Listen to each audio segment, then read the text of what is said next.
Hello, everyone. So what we have here is the master lock number 3, which is pretty easy to get open. But I had never bumped the lock until I started messing around with this one. I'd never used a bump key and opened the lock. And I'm going to try to get this one on camera if I can. So I've been picking on challenge locks and getting nowhere. So I felt like beating on a lock. And I've done this a couple of times.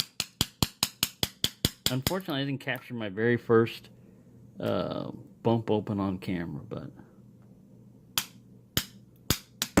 whoops.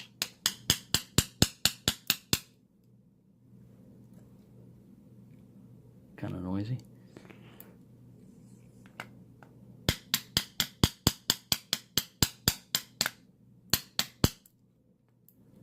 Come on, you were cooperating before the camera was on. Ow, you can hit your knuckles too. It's kind of like you can smack yourself while smacking the lock.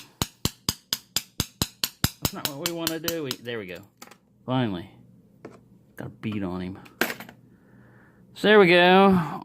I can't get into any challenge locks, but I was able to successfully bump open a master lock. Thank you, Jolly Peanut, for sending me these bump keys. Because this is the first time that I was able to bump one open. Thank you for watching. Happy picking, everyone. Don't let challenge locks get you down like they have been to me. When all else fails, grab a hammer and beat the hell out of a lock.